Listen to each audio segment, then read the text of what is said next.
So here we have everything that came in our kit. I took you through it all before, and now I guess it's time to start the build. Okay, so the first thing that I'm going to do is attach the motors to the carbon fiber arms and solder them directly to the ESCs.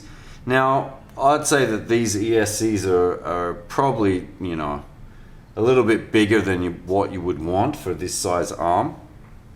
But we're going to work with it just so that everyone can see what exactly comes with this kit and how it works when it's built. And actually what I will do is I'm going to cut the heat shrink off one of these ESCs so we can have a look at the quality, and maybe even I will heat shrink the ESCs onto the arms. Maybe we'll give that a go because I have to desolder these motor cables anyway, so I don't really see, I mean, I could just splice the cables in and join them, but I don't know, to me it's a little bit messy. It's easier to just solder the motor wire directly to the ESC. So yeah, I've just decided now that I'm going to cut the heat shrink off all the ESCs. We can have a look at what the quality of them is like, and I'll show you guys how to solder the motor directly to the ESC and then fix the ESC directly to the arm with some heat shrink. So first thing is to get the parts that we need together. So yep, here we are. We've got some teensy tiny little screws. I've got some thread locker there. So if I just have a look here, it doesn't seem like we've got any problems with the holes lining up. It looks all good there. And from what I see, there's not a top side and a bottom side. It all looks the same. And yeah, I have to say that the carbon fiber looks well made, you know, the resin is clean. To me, like, it's pretty good, and the holes are super clean. But anyway, let's just do the thread locker thing. This is my electronics workbench, so I don't mind getting some stuff on the table. It's not an issue for me.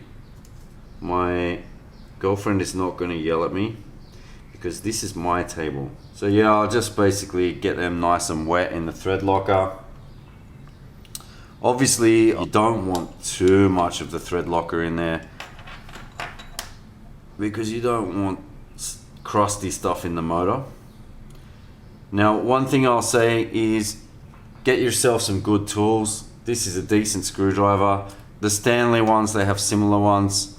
And also having a magnetized screwdriver is kind of helpful. And then basically I'm just going to look for that first hole and I'm going to do it up, but not tight. And next, I just want to make sure that I do have some thread lock in there, and I'm going to do the diagonally opposite hole. Just get that motor centered up, and yep, and now I will do the other two holes, obviously making sure that the wires for the motor are going in this direction. This would really suck if my screwdriver was not magnetized. Okay, so now I've got them in there loose, and I just want to make sure that it's just sitting in there in the center so that the spindle of the motor is in the center. And then I'm going to go around, and I'm not going to do any of them up full tight. I'm going to go on diagonal opposites like you always do for anything that has more than 3 screws in it. Start at one point, go opposite, then go the next point, then go opposite, then again, and now I'm just going to tighten them up, but I don't think I need too much torque on them because the thread locker is going to lock it down.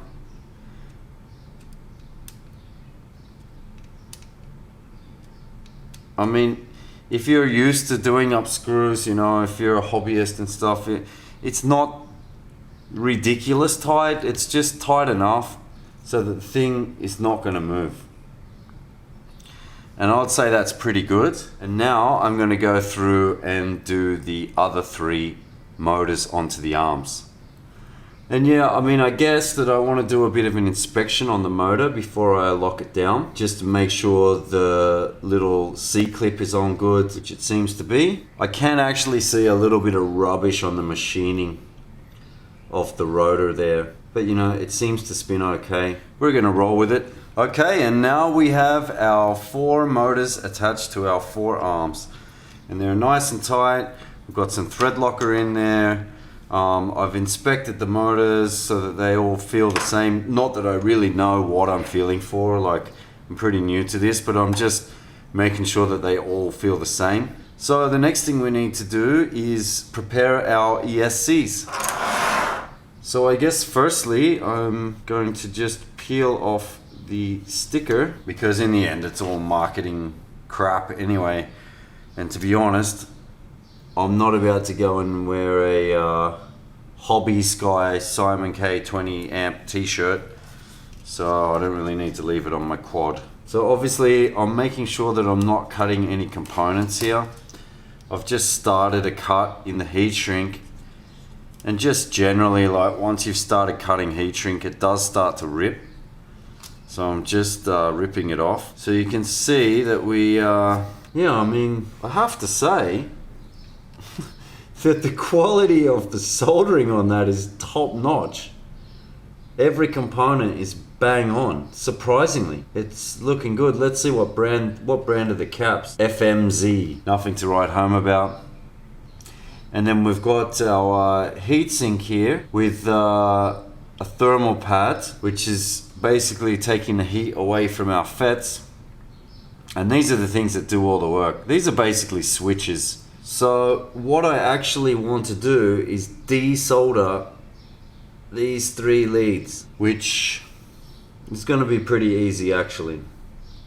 Just need to make sure, the only thing that we need to be careful about when we desolder these is that we don't accidentally bridge something that's not meant to be bridged. But yeah, I mean, if you've got some soldering skill, it's not so hard, and I can teach you how to do it.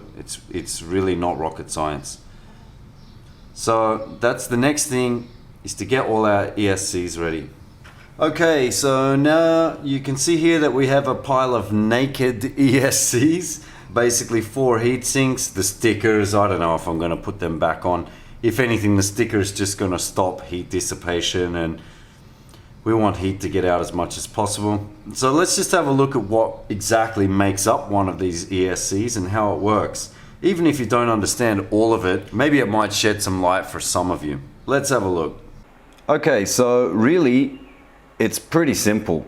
Now you can see here that we've got our 3 leads that are coming in from our flight controller board. And actually they're not all coming in from the flight controller board, because this red one is actually a power output, and it's what is going to be powering your flight controller board. The black lead is a ground, and the white lead is your pulse width signal in.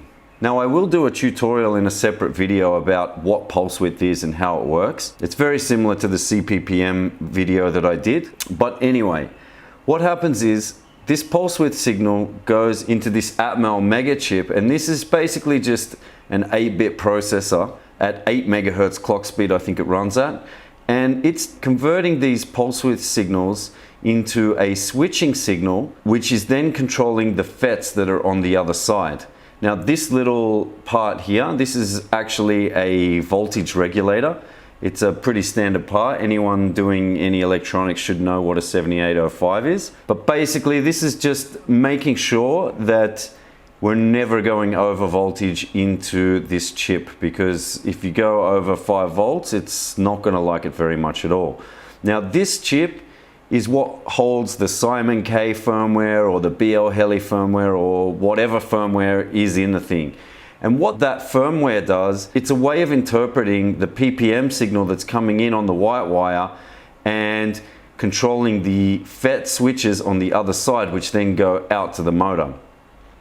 So really, it's not all that complicated. Basically, this is turning a low voltage control signal, and the switches on the back are taking in the main power input straight from your LiPo, and with the low voltage signal coming from the AppMega processor is basically telling the FETs on the other side when to switch on and off the high current that's coming in from your LiPo. And then it's doing them basically in 1, 2, 3, 1, 2, 3, 1, 2, 3, and that is making the motor spin. One interesting thing here, and I'm kind of glad that I pulled this apart, is that you can see these 3 pads here. They're actually not being used. They've done a bit of a hack on the wiring of this, and I'm going to flip it over so you can see.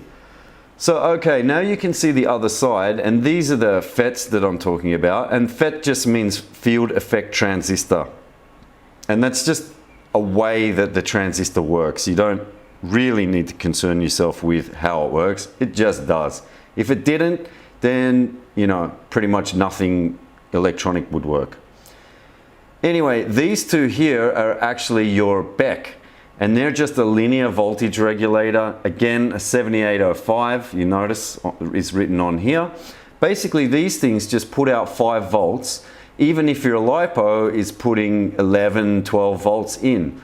And the way that they do that basically is they convert the excess voltage into heat.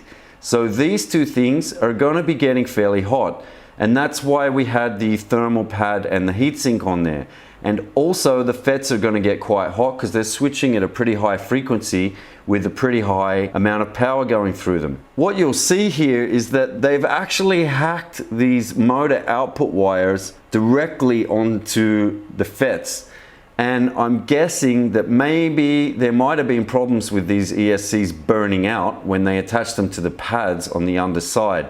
Maybe the trace width on the circuit board was too small, or some other design issue. So basically they're just sucking the power straight from the FET, which is no problem, but if we hadn't have opened this up, it would have been really difficult for us to tell which wire was which when we were choosing the motor direction.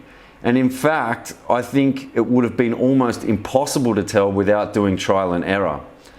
So it's definitely a good thing that we open this up, because now we can check which wire is which and make sure that for the 2 clockwise motors we have the same configuration, and for the 2 counterclockwise motors we have 2 of the wires swapped. So okay, now you know the components of an ESC and roughly how they work, so let's get them installed onto our quad. So one of our first jobs to do is we need to clean up our ESC. Now we're going to solder the motor wires directly to the ESC.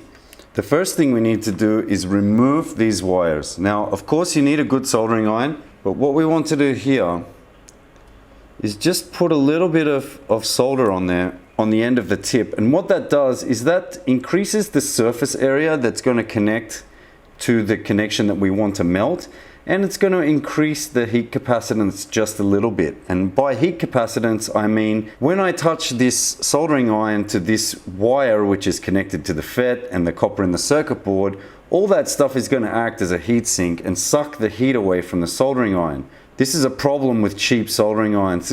You don't need an expensive soldering iron, you just need a decent soldering iron. But anyway, you'll see here, as soon as I touch this,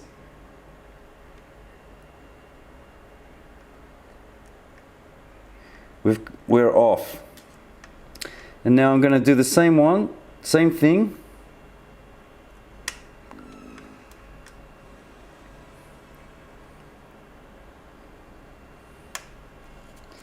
Now what we're left with is the bare ESC. Now I want to just clean this up a little bit. This is actually not so easy to do while you have a video camera over your shoulder. So you can see there, now we have our motor cables removed. So the next thing I want to do is just bring my multimeter in, and I want to try and work out which FET was for which pad. So let's start on the pad that was aligned with the red incoming wire. And I have this alligator clip wire here just to make things a little bit easier. And I'm going to connect to here. And we can see here that this is connected to this first FET connection. And now I'm going to connect to the middle pad, and it's not connected to the middle FETs, which is not surprising because you can see all these teeny tiny via holes, which are basically joining this layer of the circuit board to that layer of the circuit board. So yep, there's the middle pad. And then the last pad has to be the middle FET. Okay, so now we've worked out that the order here is 1, 3, 2. So this is how we want to connect up the wires in our motor, which are 1, 2, 3. We know that our frame is going to come out to about here. We're going to need to get this ESC in nice and close. Okay, so this is the point where you need to take note of which motors are clockwise and which motors are counterclockwise. And the difference between the two is just the little end caps that come on. So basically, if you have to screw the hub counterclockwise to come off, it means that that is a counterclockwise motor. And if you have to screw it clockwise to come off, it means it's a clockwise spinning motor. So now it's just a case of cutting our leads to length. And we said 1. So we're going to have here 1.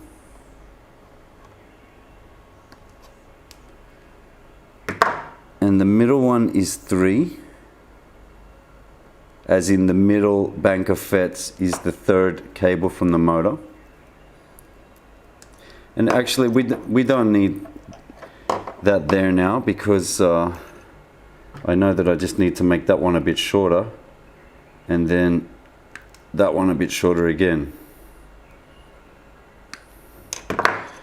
So if I put it back there, you can see 1, 3, 2. And you can see 1, 2, 3. So this is correct. Now I'm going to go ahead and do this to one of the other motors. And now I'm going to stick the other sticker on here so that we know that these two should be the clockwise motors. And now I'm going to grab what we want to be our anti-clockwise motors. And then we want to go 1, 2, 3. And then on the other counterclockwise one, we want to do the same. Now I just need to strip back the outer sheath from the wiring, and I only want to strip them back a couple of millimeters, like so.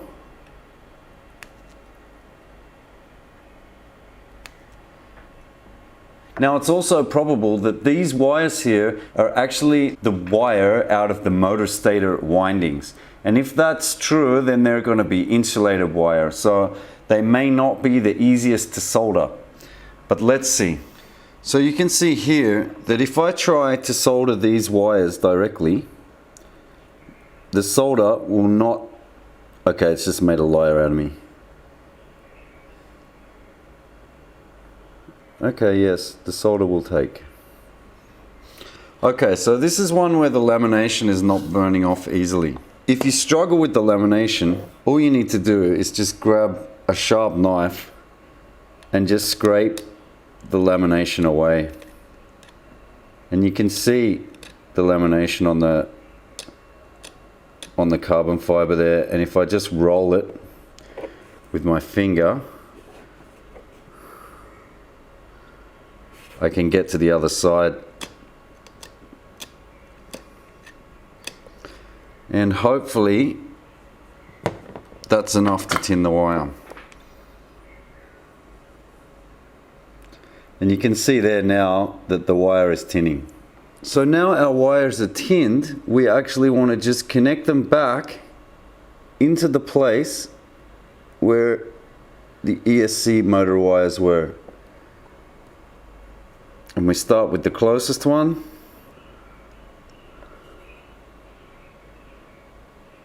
Then we do the next one.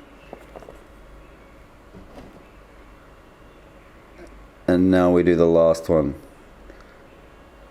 And there was already plenty of solder on there, so I actually didn't need to add any more. and then you want to make sure that nothing there is shorting out. So now we just do the pull test, make sure there's nothing loose and everything's good. And now we're well on our way to having our arms finished. So I'm just going to go ahead and do that to all the other arms. So one thing that we've already learned in the first video of this series is that carbon fiber conducts electricity. And on the back of this board, we have a lot of bare circuits. We've got the main negative rail there. So what we definitely don't want is this ESC to be touching the carbon fiber. So I was kind of racking my brains to think of something that everybody's got that doesn't cost anything that we could use to insulate that.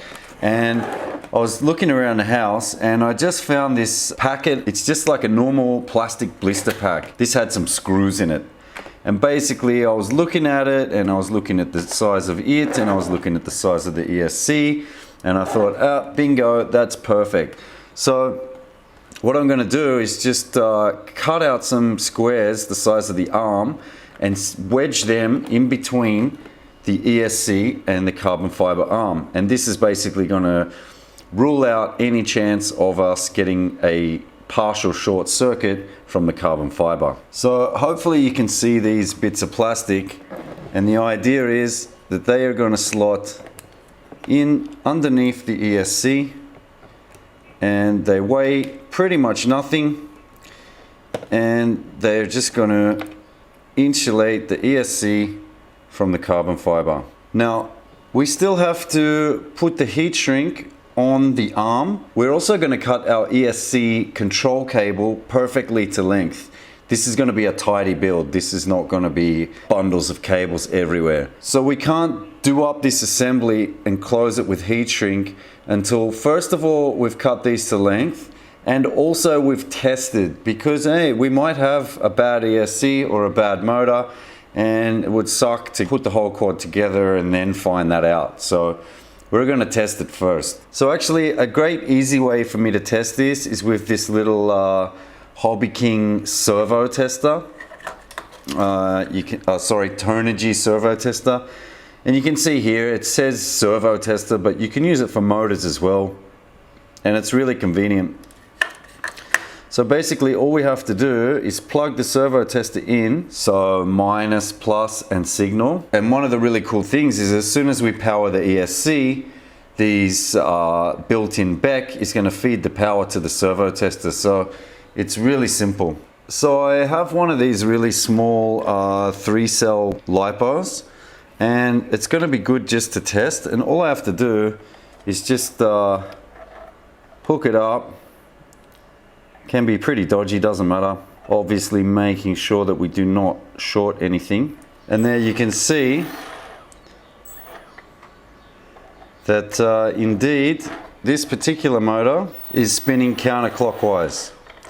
And it's one of the ones without the stickers on it, so that's exactly what we wanted. Okay, so everything is good. I've got our 2 clockwise, our 2 counterclockwise, everything works. Happy days. Now we can start assembling the frame and getting all the wiring done. Amazing. Thanks for watching, guys. I hope you learned something out of it. Stay tuned for the next in the series, which will be assembling the frame and doing the wiring.